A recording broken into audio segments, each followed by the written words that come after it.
I'm lazy sometimes and I need to be lazy. And I admit it openly that I don't want to do things, and that's why I become efficient. Pretty much my efficiency in work just comes from being lazy. It's fun. It's actually funny to say like that, but that is actually what technology allows us to do automations for things we don't want to do. Welcome to the Payroll Podcast, the show that explores the latest insights and innovations in the world of payroll. Today's episode of the Payroll Podcast is sponsored by Deel.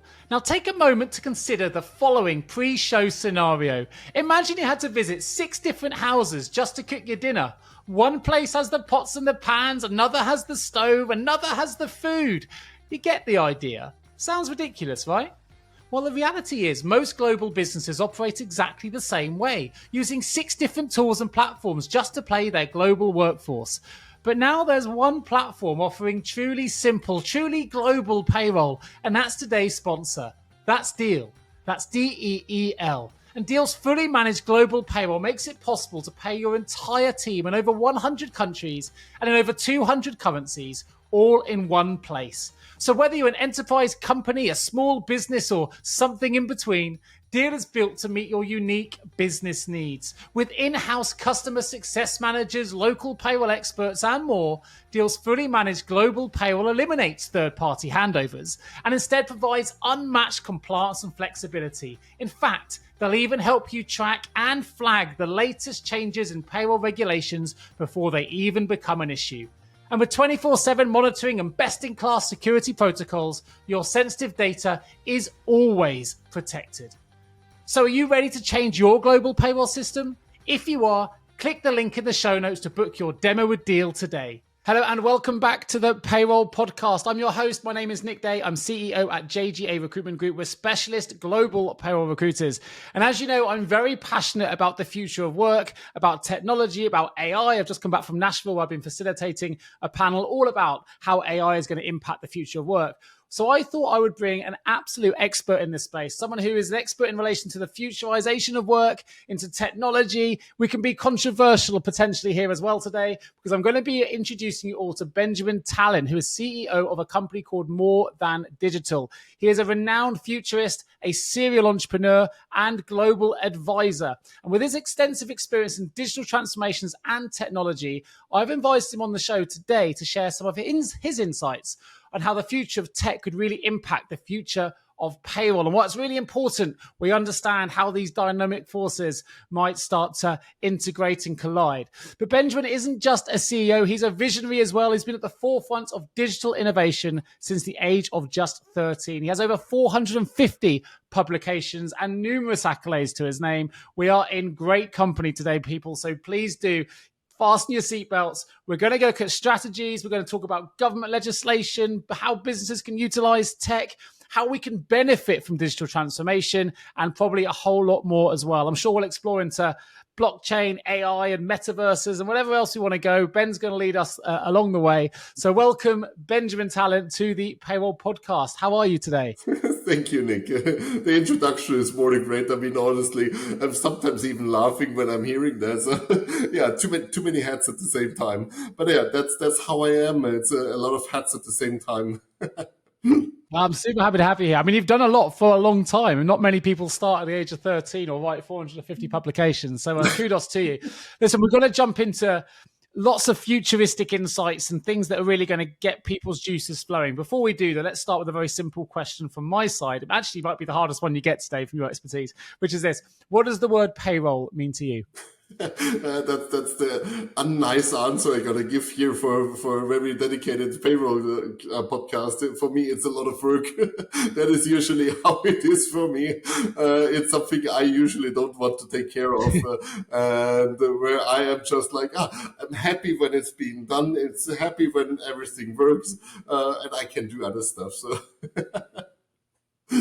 That's the honest opinion from those who are. I think that's a very fair response. Well, let's talk about your experience then, because given your role as a futurist and your insights into global technological trends, and I asked you, where you're from, and you said, Nick, I'm all over the globe. I'm here, there, and everywhere. I'm in Bulgaria today.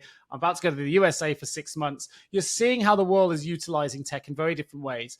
How do you envision the future of payroll management evolving in relation to the integration of some of this tech, like AI and other emerging technologies that perhaps you're seeing starting to infiltrate the workspace at the moment? I mean, we need to differentiate what actually technology is doing. So right now we need to have this basic concept, actually, what we need to understand. The basic concept is technology is good at doing repetitive tasks. And one thing everybody should know is actually that this repetitive task is something that is usually low complex. So back then we had automation of tasks that were like 1 second of your attention. So something very simple, something very, you don't really need to think about it.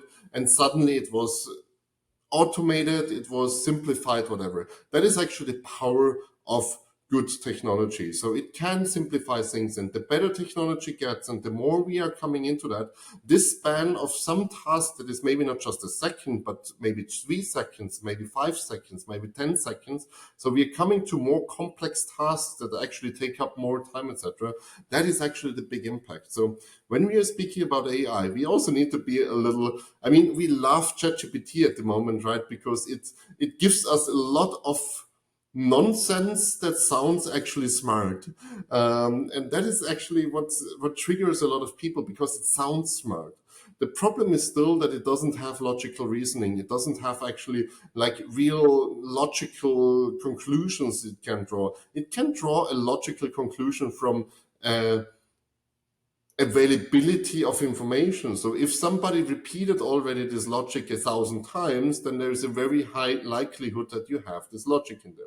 So yeah, it is convenient in some things, but we are not actually coming to this big revolutionary step. And I guess that is also what I said. It's like technology is changing the way how tiny tasks and a little bigger tasks and a little bigger tasks are challenged. We are far away from a general artificial intelligence. So there is by far not a general artificial intelligence there that can actually give us the real answers to real problems. So what we can do is actually we can simplify more tasks. And that is very, very important. No matter if we speak about payroll, if you speak about marketing, etc., it takes off a work which was previously maybe like 10 seconds of thinking, and suddenly you can actually do that in 1 second. Let's just make this example, let's say. So it saves you on certain tasks time. And one of the best examples I can give here is actually how coding and IT development works. Because most of the thinking and actually most of the work from a good programmer is actually like 80-90% of how do I solve this problem. And that is something ChatGPT and all the other AIs cannot do. But it helps actually when you solved the problem to actually write the code faster. So you spend less time in actually just typing something, what you already have in mind. So you can just say like, hey, this is what I have in mind. Write me the code for that. So AI will have a lot of impact.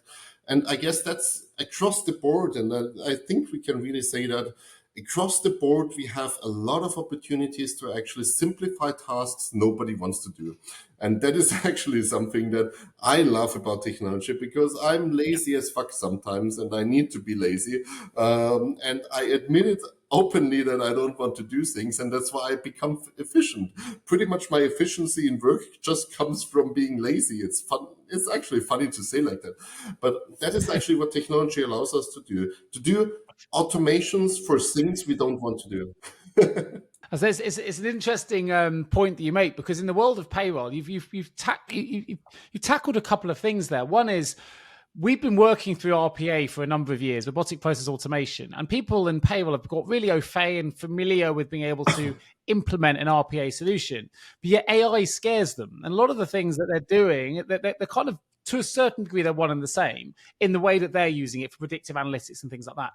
I guess it's the cognitive side of AI that scares people, the idea that they may come and take their jobs. But you just very eloquently put there a good example to say, look, in the programming example, you still need that intelligence, that the human needs to solve the solution first almost. And then when it's been solved, the AI can take over. And I think that's important because that going to give the payroll community some confidence that, their skills aren't wasted. The knowledge they've managed to garner over many years of work in this profession isn't suddenly redundant. But with that in mind, what are some of the changes that they do need to prepare for in the payroll community or the payroll industry to make sure they remain at the forefront of efficiency and the forefront of compliance? I mean, that also boils down to actually just digital transformation. And I always say, like, digital transformation, it's a very famous publication from me. It's like 95% it's about transformation, it's 5% about digital. And I guess this boils down to pretty much every single technology we see today. So AI and ChatGPT, I mean, AI, the rest of the AI, like the predictive stuff, etc., we had for decades. I mean, literally, you can say, like, since the 1960s, 1970s, we have the same algorithms doing predictions. So it's not actually fancy pantsy. It's something like very normal what we have. What changes now is actually that a machine can understand text and actually understand what we are doing. So it's the same as robotic process automation. You just have something that is actually automated.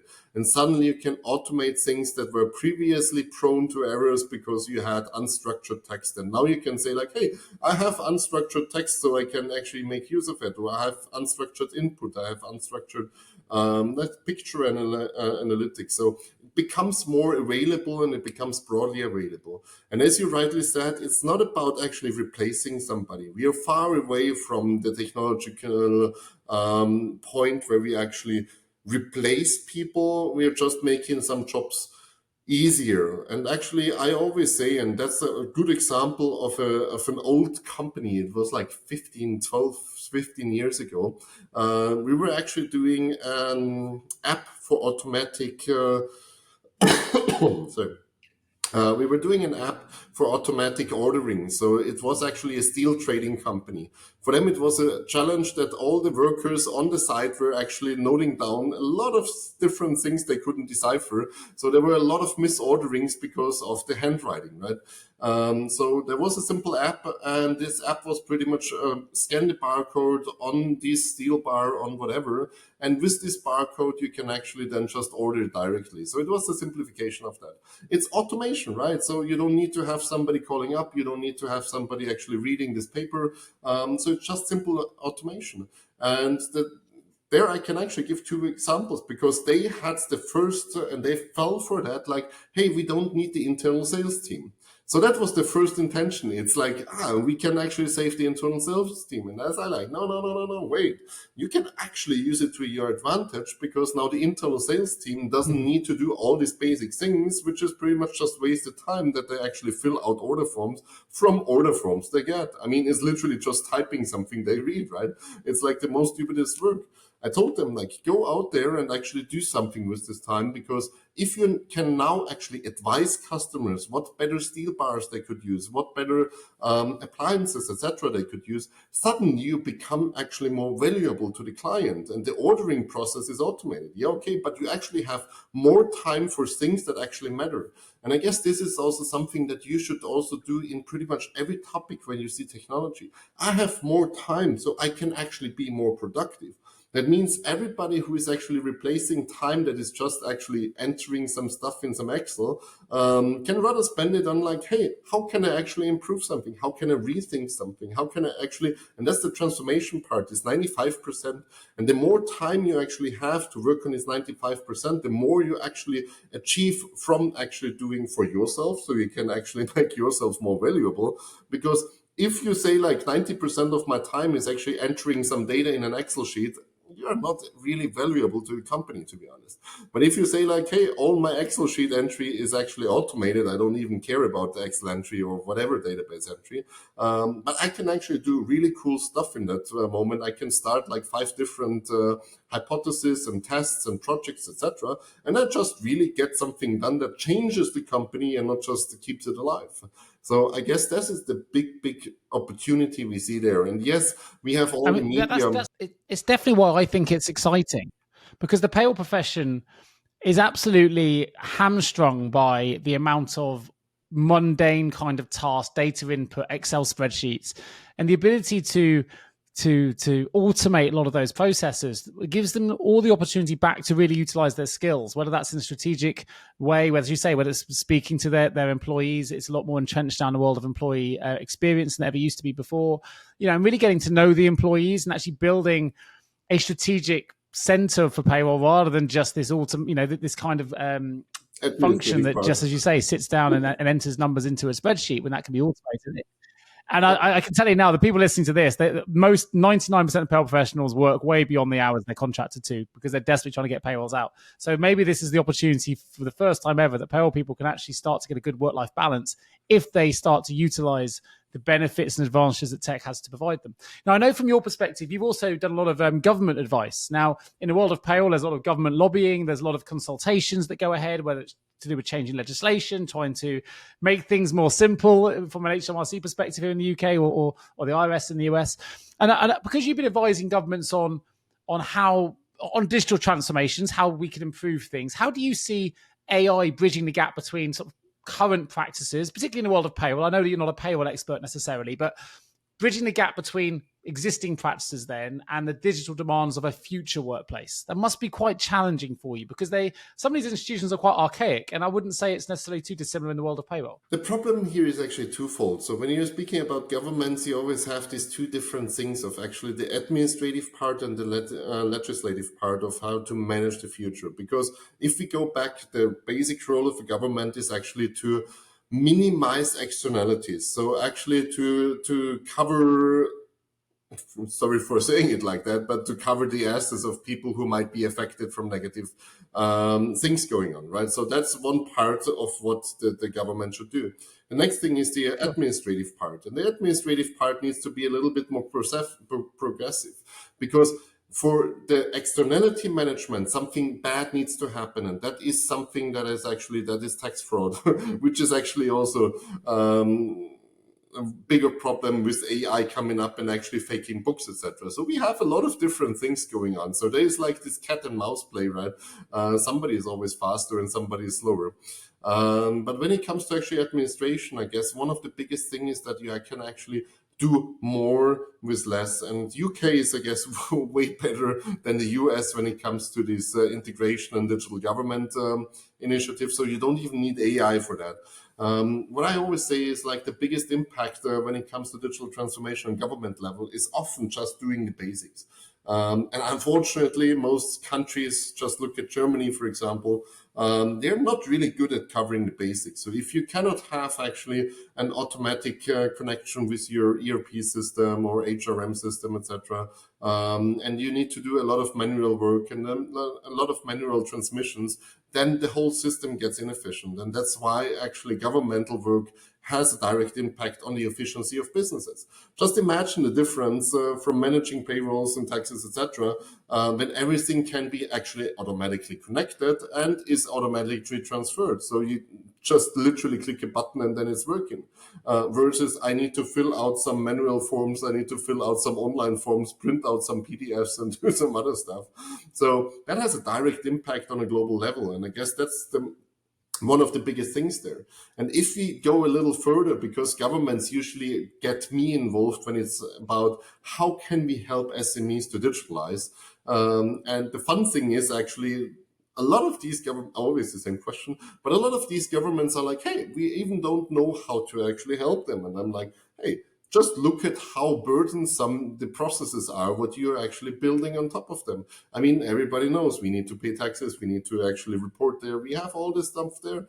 But if nothing is working like that, then it has a huge impact actually on how many employees you need to just keep the accounting going, how many employees you need to just do the social security calculations and whatever. I mean, I'm in Bulgaria, here literally you need like, I think about one accountant per 5 people just to calculate all this stuff, because nothing is automated. Everything is super, super difficult. And I was really surprised how inefficient the system can be. So that directly has a lot of impact. So when we're looking also a little bit into the future, I mean, one of the biggest things that is changing in the governmental world is actually the government becomes a service provider. And I guess that is also very interesting to see, because we have a very high mobility, right? People can just move wherever they want, especially within EU, Yeah. also UK, EU, US. So this room here has a very high mobility worldwide. And people can choose, like, where do I want to make my business? Where do I want to work? So this has a direct impact, especially also on managing employees, right? And this will have a major impact on whole ecosystems, because if a government is offering me a simple way to run my business, a simple way to actually live there, a simple way to actually digitalize it. So it's literally the digital transformation of the governmental service to me as a citizen or to me as a company. If that is actually good offering, it's the same as saying, like, yeah, Google is actually better with Google Workspace than whatever, Open Office. So you'd say, like, I switch to this because it has a better offering. And that is what we see also now. Companies are changing their headquarters.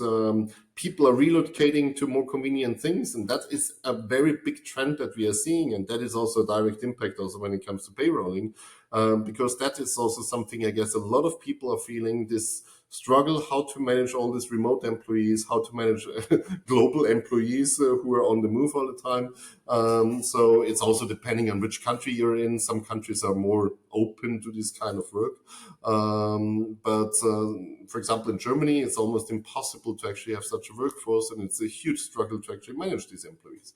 So there will be a global competition for high value people, and that will also reflect directly on HR. That will reflect directly on the success of several governments. And we see that in so many different ways. So we see actually a changing demographics. We see a lot of young people actually moving out and saying, like, I'm working there where I want to work, and I want to have a good government provider. And that's actually what you see. For example, Dubai is doing excessively good. They're just sucking up all the talents because, yeah, you don't have taxes. It's actually super easy to live in there. If you want to move within Dubai, it's literally sending an SMS and that's it. So that is actually a very different thing, for example, from Switzerland, where you need to work to 3 different things. And I just had it because usually I'm in Switzerland. So this is becoming something what people don't accept. And I guess it's no matter if you're speaking about companies or about global corporates or even public providers or the government, it's always the same. We don't accept anymore that something is not convenient because we got used to this simple phone mentality. I want to swipe, I want to do the same, I just want to have 3 clicks and it should work. And I don't want to fill out stuff. Even a lot of people don't have a printer anymore. So it's just these simple things that will have a huge impact on the satisfaction of people. And I guess this is something you can see across board. Yeah, you make some really interesting points. I mean, there's a lot to unpick there, really. The first is certainly as a recruiter working in a talent space, we've certainly seen the globalization of roles. We're relocating people and people now being hired in remote locations. And that's having a knock-on effect on the people that work in payroll, because actually we're seeing payroll and the global mobility professionals work more closely together than ever before. And sometimes those roles now becoming hybrid because global mobility is so entrenched in the world of payroll and vice versa that actually in some cases it makes sense to sort of bring those 2 roles under one roof and combine them. I think also you were talking about the inefficiency of government. As timing would have it, I got sent some reports today in my inbox, and a report that was released yesterday in the UK by the National Audit Office, or NAO, revealed that the HMRC left taxpayers on hold for almost 800 years during the last financial year, as average call waiting times soared by more than 350% in the last 5 years. Shows inefficiency. Some of the stats behind those missed calls, it said that the average number of frontline customer service staff declined by 9%, and I'd expect to decline by a further 14% in the next year. Well, we'd hope that's because they are maybe integrating some of these technologies to improve the process. In 23-24, 16.3 million helpline calls were answered by an advisor, but that was only 44% of all calls. So that was still not enough. And 12.3 million calls were deflected, which equates to 33.7% of all calls coming in. I think you highlighted some of the inefficiencies there. Maybe next year that'll change in the call center staff because they're trying to transform, but certainly, there's some inefficiencies that we're seeing there just in those statistics alone. And I think you've highlighted some really key key elements that payroll people need to consider, particularly in relation to global mobility, the changing workforce. But as a futurist, Ben, what are the emerging technologies then? We've talked a little bit about AI, and that's kind of the hot word at the moment, the buzzword at the minute. But AI has been around for years. It's just, ChatGPT has kind of thrust it into the limelight. And I say to people, like, ChatGPT was developed in 2015. It was in the limelight in 2019. It's just now people are starting to get to grips with what it is, and they realize they can access it themselves. Yeah. So with that in mind, what do you think are the technologies that are going to have the most significant impact going forward in the future? I mentioned some in my introduction, like blockchain, for example, and some of these cryptocurrencies and different things that are already out there, but not necessarily publicly consumable. I wonder if there's any other technologies you could, or even those that you could bring to the fore that maybe we need to be preparing for. I guess we don't even need to look. So my job usually is to actually see the big picture of what happens in like 20, 30, 40, 50 years. And when we look at that, it's not even a single technology. And most of the technologies we have right now are actually most impactful, because just realize how slow technology. I mean, technology is fast, and we always need to see technology is the fastest evolving, because there's first technology. Then you have the first adopters. So that is actually the customer that is adopting. After some customers adopt to a technology, some businesses start to adopt. And the latest is always the government, because, as I said, usually they manage the externalities. And this actually takes quite a long time. I mean, if you just realize that, for example, we still have like 30% of businesses don't have even email address public, and they don't even have a website. So digitalization and this kind of thing started in 1970s, 80s, and in the 90s, the internet was widely available, right? So, and still like 30 years later, we have a lot of businesses don't even have basic things like their email address or a website. So we always try to overestimate how the impact of a future technology will be in 1, 2, 3, 4, 5 years. And that's what you see on all LinkedIn, and everybody's like, oh, AI will change the workforce and 50% of people will lose their jobs. Honestly, no, it's not. It's not going to happen like that. Most of the people will be sucked up also for other stuff. So we always try to see the dramatic in the short term, but we underestimate the long-term effect. And one simple thing, so when you're asking about future shaping technologies, we have already one of the most impactful technologies in our hand, and that is actually social media. Because just look at how social media changed our lifestyle. We changed our dating behavior. We changed our daily lives. We are spending 4.5 hours almost per day on a screen, scrolling through some stuff. That changed our consumption.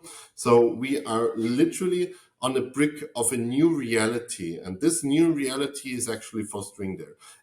AI is something that was there and that will be there, and we can actually see that the impact will be more impactful. Of course, yeah, it will be bigger, it will be more heavy on the change of things. But actually, when you see it, as a futurist, it's more about how the technology evolves with the society.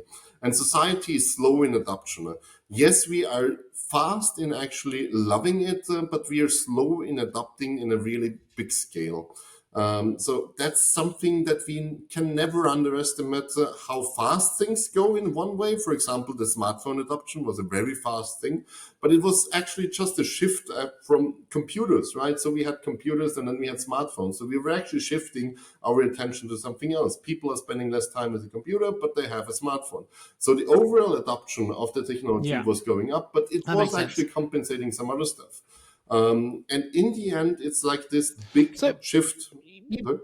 So this is the big shift what we need to see, because we have this topic of demographics, because technology is already impacting how people are seeing relationships, how people are seeing their own life. And so we have this problem that actually not a lot of people are interested in sex anymore. That's also, for example, that's for payrolling, for example, or also for talent recruitment, a very big thing, because we don't produce enough people to actually work anymore.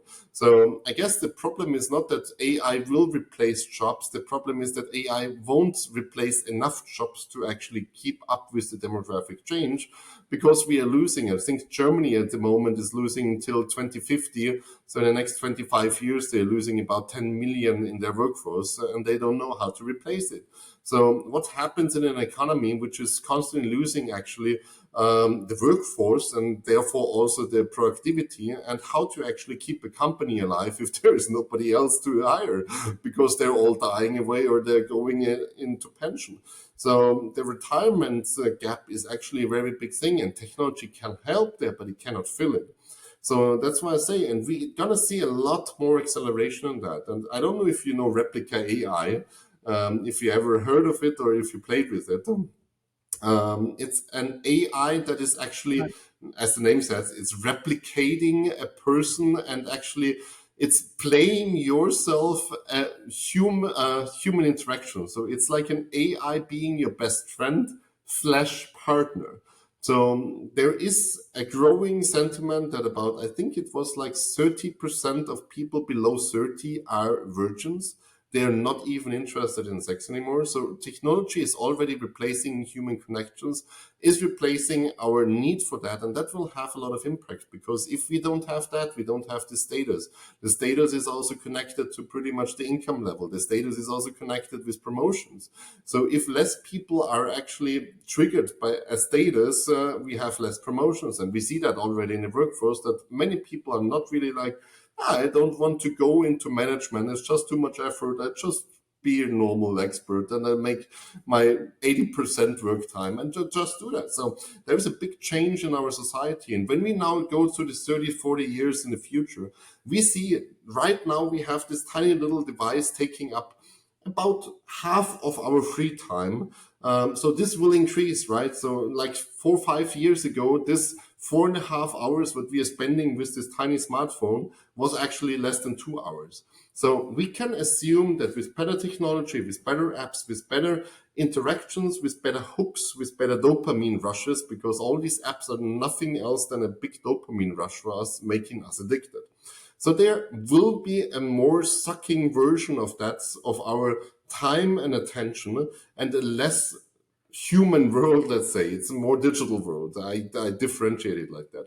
So now let's go a step further. If this is not just a stupid 2D screen, but we go into a virtual 3D world where we can actually interact in a 3D world. So it takes another 5 to 10 years that we can actually have spatial computing, like Apple Vision Pro. Everybody had that. But yeah, it takes time. It's clumsy at the moment. It's not really useful. It's not really, I mean, we're at the early stages. 5 to 10 years, we're going to see a lot of people will be living and working in a virtual environment because the devices get smaller, they get better, etc. That's just like the natural Moore's law, right? So we will see that people are spending more there.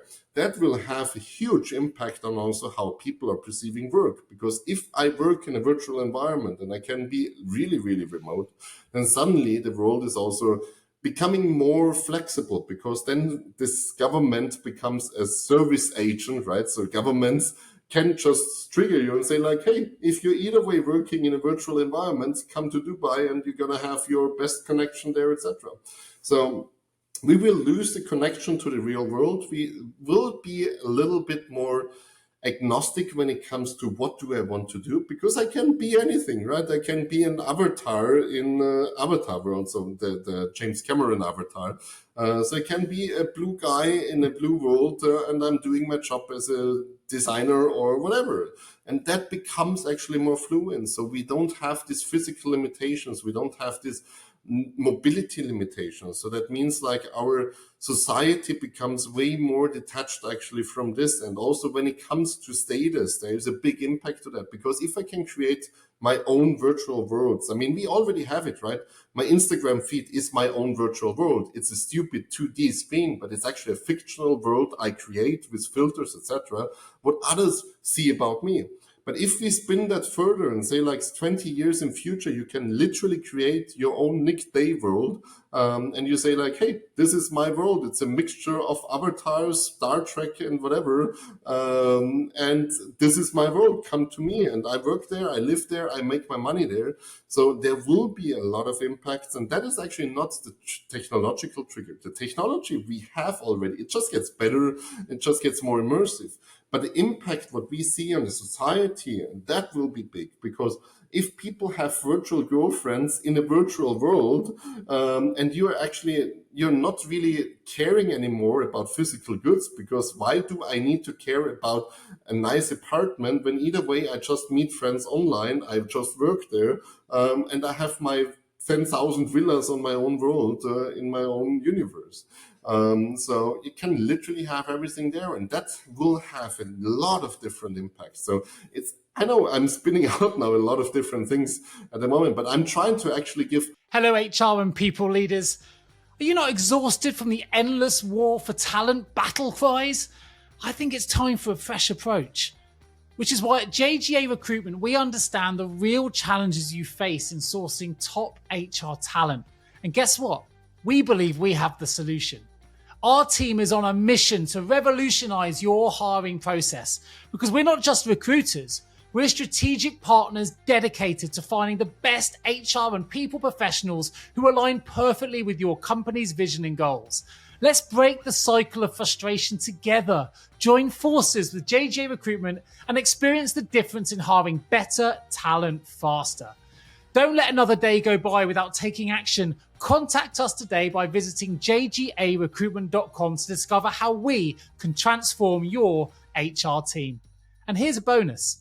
When you visit us, why not sign up for our weekly HR newsletter? Because it's packed with invaluable industry insights and more. We really hope you can revolutionize your HR department by working with JGA Recruitment. Contact us today.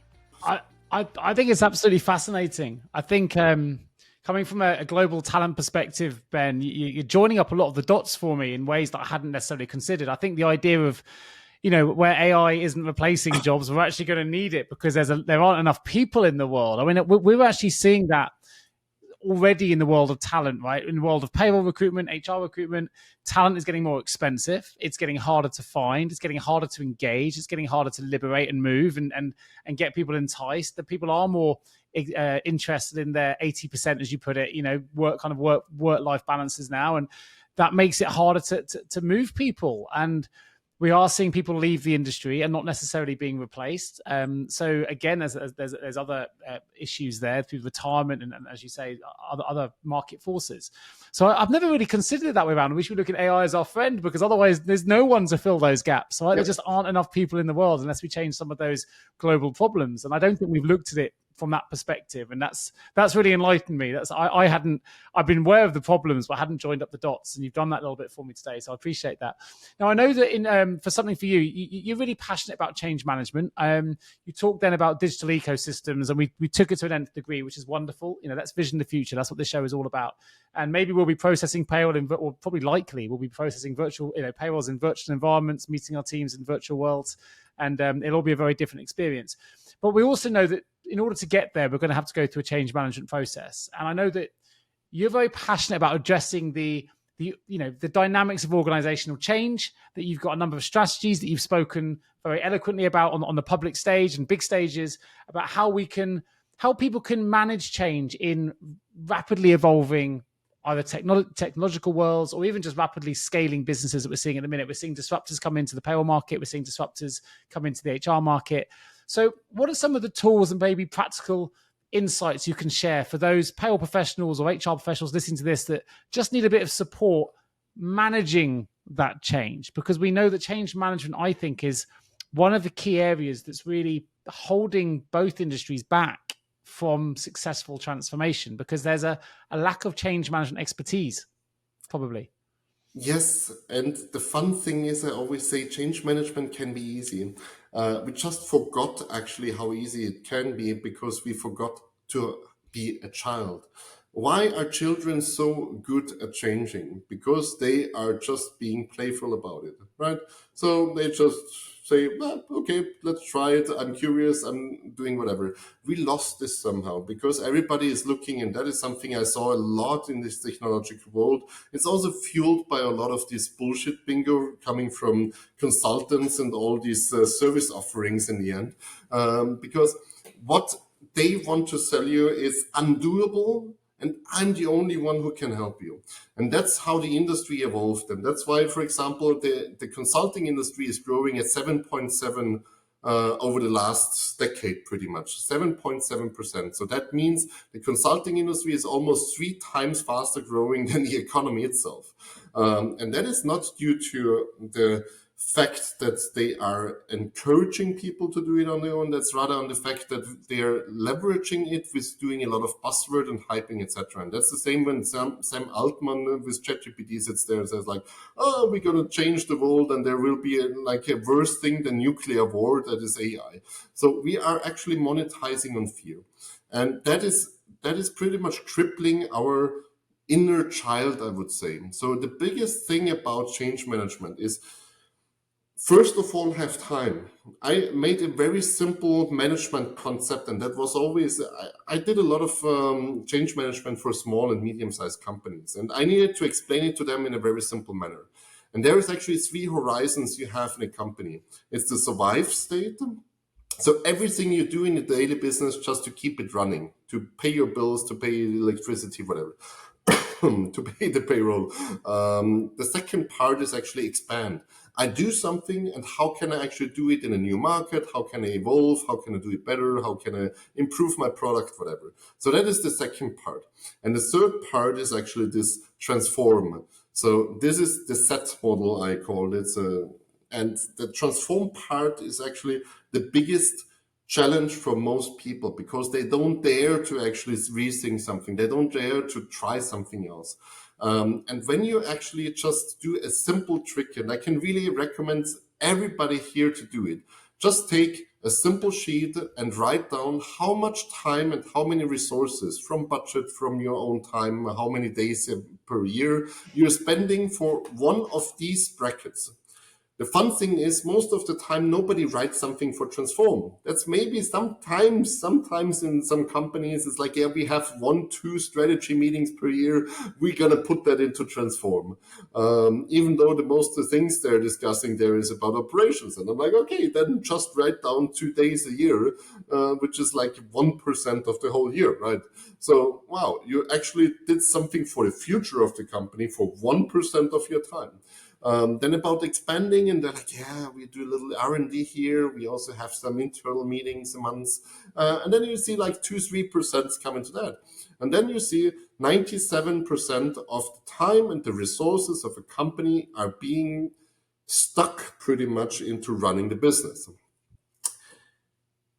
If you just change a simple variable and say like, I gotta take my time and my resources. For example, Google has a 60-20-20 rule. That's the famous Friday off. Everybody knows the Friday off at Google, right? So 20% of your time is for do whatever you think is best and do whatever you want to do.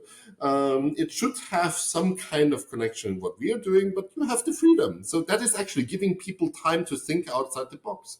20% is about growing the current business, and that is actually also what Google is doing. So take one day to actually improve processes, to improve products, to think about what's doing that. And 3 days a week, you should be actually doing your job so that we are running.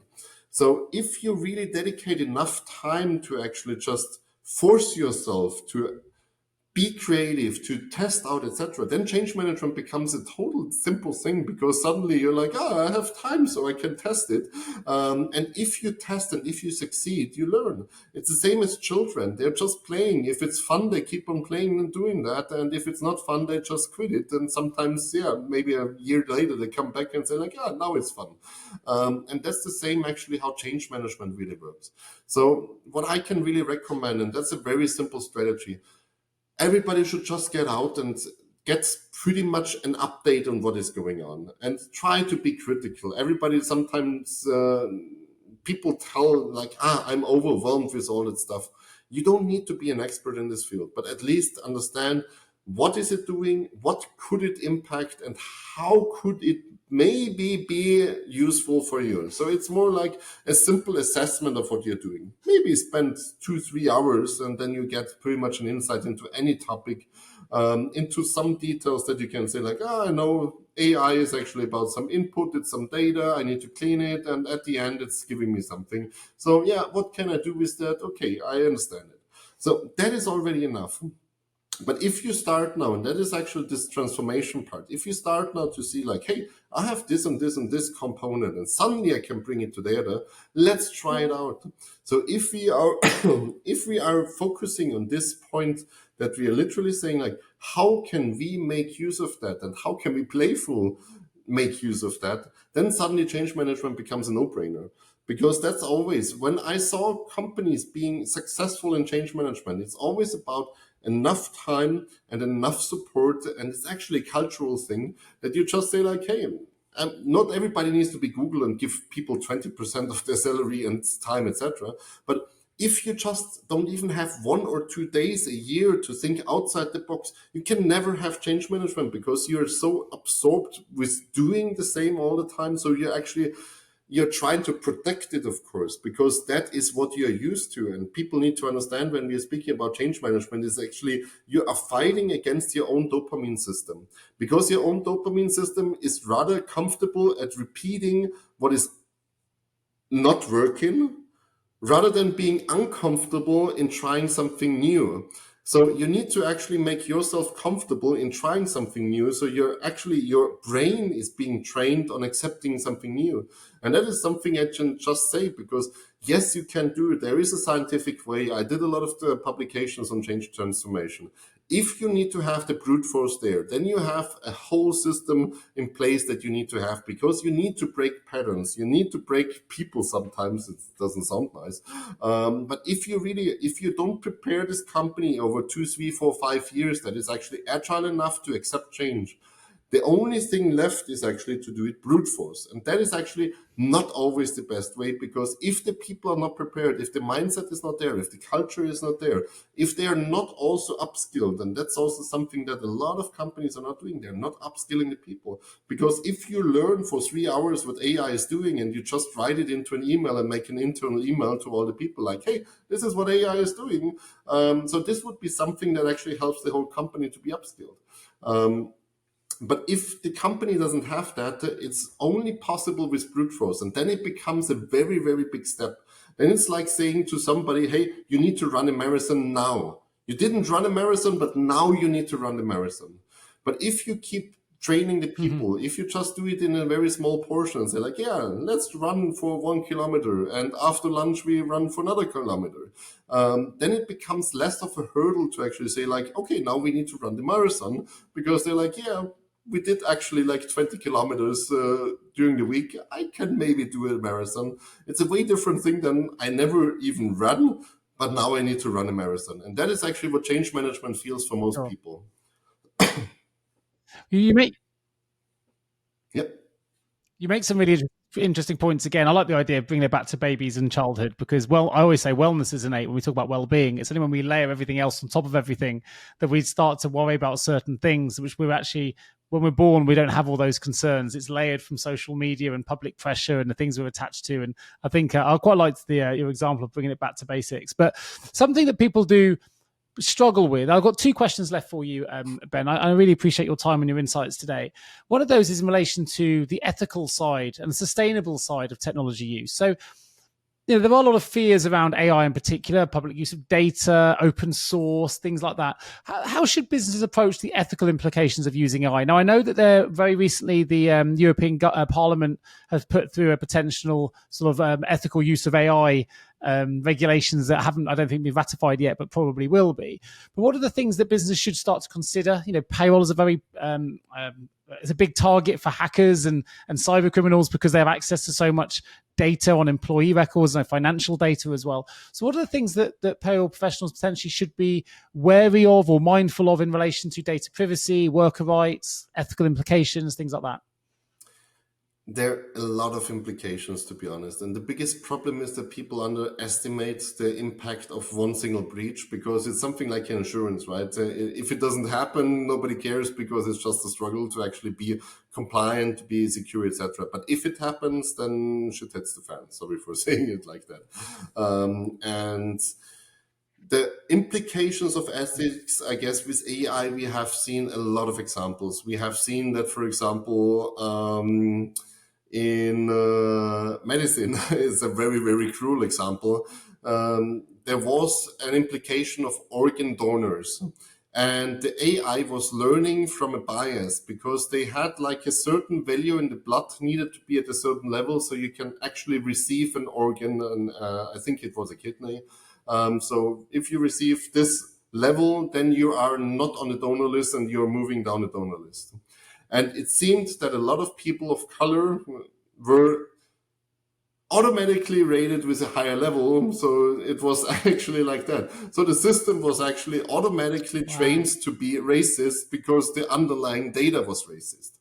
So that's one of the biggest problems, because if the underlying data is racist and you don't know why, the system was actually replicating it, and pretty much it was impossible. It was impossible for a person of color to actually get an organ donor because the system was discriminating them.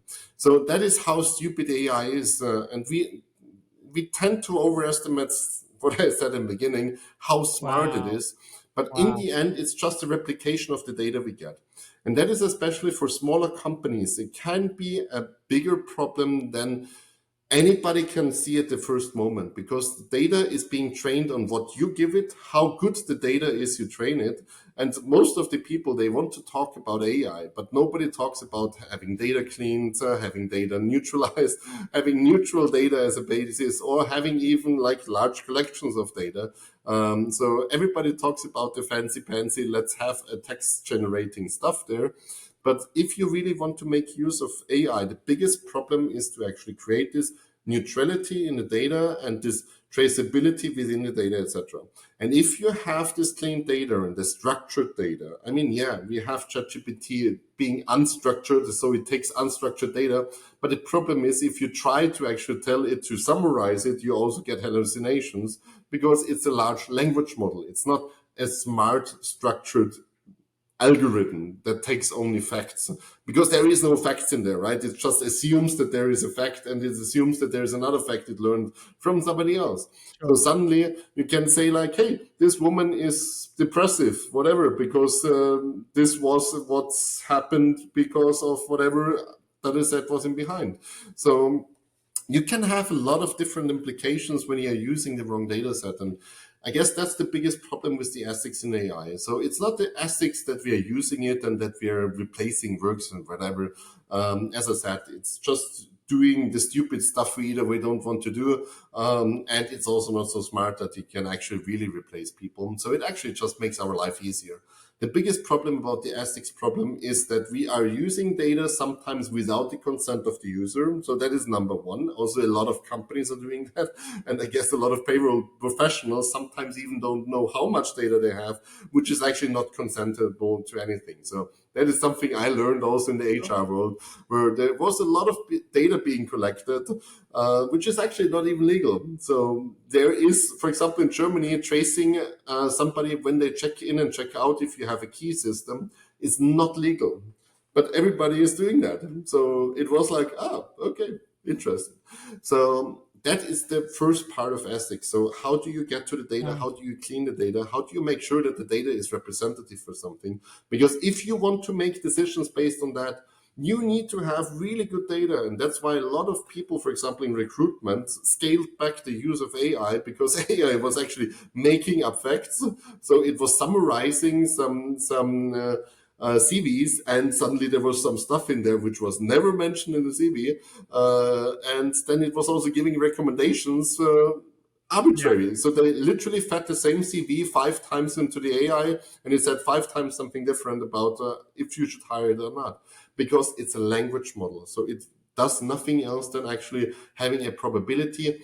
What word is here, what word comes next, and what word could be after that. So this is what it does. It's not thinking, it's just saying like, there is a probability from what I'm saying and what you're saying that this is the highest probability that you want to hear it. So it's like a parrot repeating what you want to hear. And for the rest of the AI, yeah, it's not even AI, it's just predictive. So you need to see, if you don't have the structured data, you cannot really make much more. And that is actually, you have a lot of different implications when it comes to this ethical thinking of how do I use data and what do I do with the data. Because if I make my life easier with data entry, it can be that your easier life can be actually leading to wrong data. Wrong data can lead to bias. Bias can lead to making wrong decisions.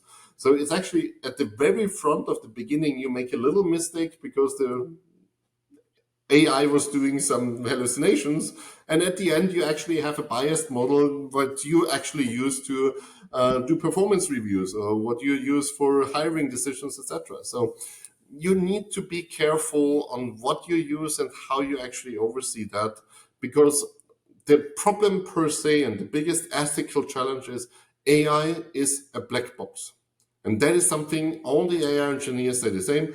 We don't even know what is going on in there. It's actually a miracle that something comes out. We don't know why it is coming out.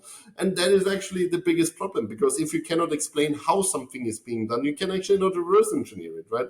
So that's the biggest problem actually with LLMs and facts. Everything you...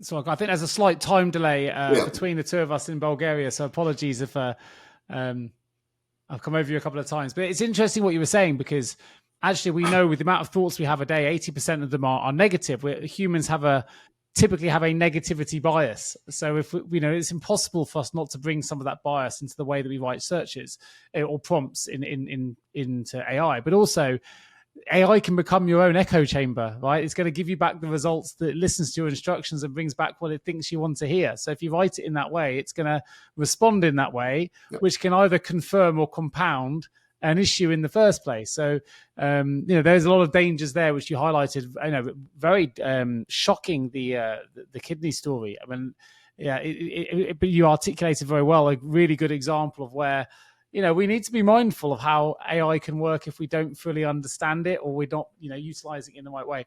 I think to finish on a more positive note, my last question for you, Ben, was this, that, I've watched some of your motivational talks online, that they're fantastic. You do give a lot of practical insights, which you've done as well on this show, so thank you for that. But you like to encourage and motivate your audiences, shall I say. And I know that some of the talks you do very much around fostering resilience, embracing change, which we've talked about, the power of innovation, but you give a lot of sort of personal stories. So I wonder, in the context of the people listening to this, which are going to be predominantly payroll people, I wondered if you had a story you could share that left the idea of a futurist world in a more positive state. I'm not forcing positivity. If you don't believe there's a positive future, that's fine. But if there is a positive story you can share from all your experience, it might be a really nice way to round off today's episode. No, I guess the best thing about the future, I love technology, and there are negative things happening due to that, but we also need to see actually more people can participate. We had never a time where we had less war. I mean, the media is depicting something else, but we actually are in a time with less war. We have more people being out of poverty. We are coming also into a time, and I guess that's also very interesting, because agriculture right now is less than 1% of the worldwide GDP. That means agriculture, something that was like 80-90% of the time people being forced to do something for their food, is now becoming a thing that actually we could feed anybody with just 1% of our GDP. The same is happening with manufacturing. And I guess the nicest thing when we really look into that is we will come into a time when we actually, the service industry, and I'm a big advocate for opening up the fourth industry, and that is the entertainment industry. I mean, we already have people watching other people playing games, and we have people just paying for looking at videos and pictures. So much more this passion industry, I would say. And I guess this is actually where we're moving, because manufacturing is also, it's in the decline for the last 20 years. Manufacturing is becoming more efficient, but we cannot wear 50 different t-shirts at the same time. We cannot have 50 cars at the same time. So we have a limit of what we can do. So what we do is actually we are more productive. We give more people access to the basics. We have more people being lifted out of poverty. And I guess the biggest opportunity there is that more people can actually spend a lot more time on the things they love to do. And that's also what we said with AI. It's the biggest thing what I love about AI is it takes off the stuff nobody wants to do. And usually the tasks, and when we just look back at how much time we were spending on using a typewriter, just this simple example of typewriter versus Word, right? So that you can delete something without doing that. It's just like now it's 5 different spaces. Back then you needed to write the whole page new. So that is a simple example how much easier things are that are not really giving you more value, because writing the page new because you had some typos in there was not actually bringing value, right? It was just a hurdle. And that's the same example what we can do for other things. So I guess the biggest opportunity there is, and what I love about thinking about this, yes, we're going to have social challenges. Yes, we're going to have a lot of impact from the demographics, because all of that. But in the end, the people can have more time to do what they love, to do what they are really passionate about, and do things they are just, I don't know, they just feel it in the end. So we have more time in doing that, because the efficiency is not anymore that I need to survive to get my food and need to survive to actually dress nice. So now it's rather so commodity that you can say like, hey, I can do something that is actually good for me, and I can change it, and I'm more mobile, what we also said, so I can change jobs, I can change countries. So we see a generation coming up that has way more possibilities to express themselves. And I guess that's the biggest opportunity in the future, that we really can say like, we're going to see a lot of different impacts in a lot of different areas that enable people to be more themselves, to experience themselves in a different way, and also just to do what they want to do. I guess that's one of the biggest things I'm looking forward. And what we already see, I mean, it's already happening.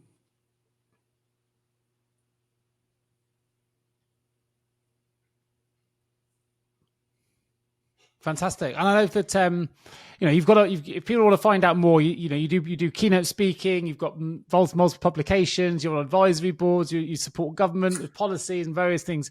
If people want to find out more, your business, of course, is MoreThanDigital. You can get there by going to Talin, that's TALIN.digital. I will put a link in the show notes so people can find out more directly. But I love the headline. You've got a brilliant website, by the way. It's really fun to navigate. So I do recommend people go and check it out. But it opens with just the phrase, "The future is how we shape it. So start now."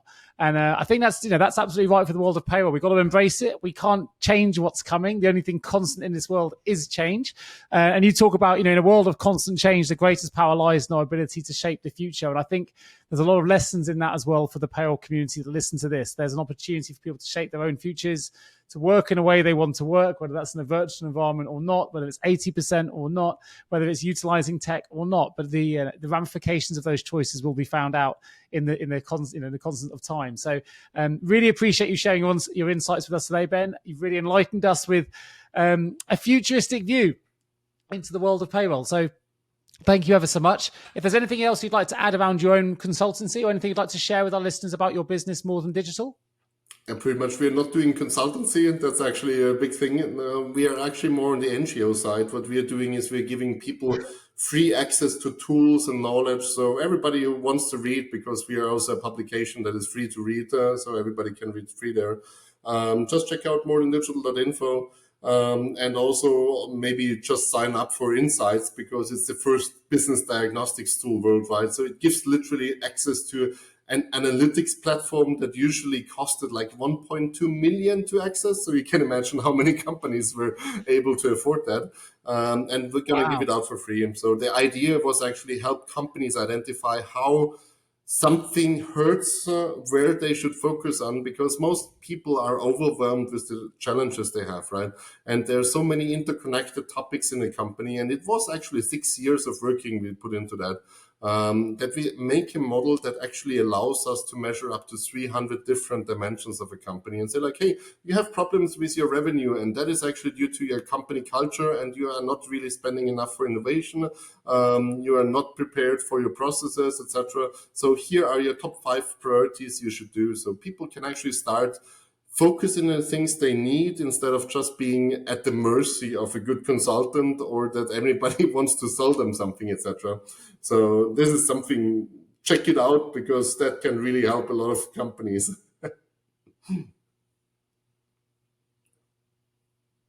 Well, I will definitely put a link to that in the show notes as well. So those who want to check out the business diagnostic tool, the link will be in the show notes. Click straight through, take a look. I hope it helps you. It's very clear from Ben's answers today that embracing tech and innovation is absolutely key to staying ahead in what is a rapidly evolving field in the world of payroll. So thank you ever so much again, Ben, for joining us today on the Payroll Podcast. Of course, if you do need support recruiting top talent, as Ben very eloquently put, it is going to get harder and harder. So if there is someone that can help in the world of payroll, that's ourselves at jgarecruitment.com. There'll be a link in the show notes to ourselves as well. Please do reach out if you need support staffing any of your payroll vacancies, either in the UK, Europe, or the USA. And of course, if you do enjoy the Payroll Podcast, please do remember to subscribe to it on your favorite platform, share it with all of your friends. Let's raise the profile of payroll for everybody. And if you're really, really kind, please do leave us a review. That really does help with traction and help us gain improved rankings in the business categories of Apple as well. So from now, Ben Talin, thank you ever so much for joining me. It's been an absolute pleasure. I've learned a lot, and you've joined up some amazing dots for me. So thank you. I wish you all the best as you travel over to the USA now, and thanks ever so much. And on behalf of my listeners, thank you again for giving us so many insights into the future world of payroll and what to expect. Thank you. Thank you so much for the invitation, Nick. Thanks also for the great hosting. Today's episode of the Payroll Podcast has been sponsored by Deel, the all-in-one global people platform that simplifies how you pay your global teams. Deel's fully managed global payroll makes it possible to pay your entire team in over 100 countries and in over 200 currencies, all in one place. So whether you're an enterprise business, a small company, or something in between, Deel is built to meet your unique business needs. With in-house customer success managers, local payroll experts, dedicated points of contact, and more, Deel's fully managed global payroll eliminates third-party handovers and it provides unmatched compliance and flexibility. In fact, they'll even help you track and flag the latest changes to payroll regulations before they even become an issue. And with 24/7 monitoring and best-in-class security protocols, your sensitive data is always protected. So are you ready to transform your global payroll system? If you are, click the link in the show notes and book your demo with Deel today.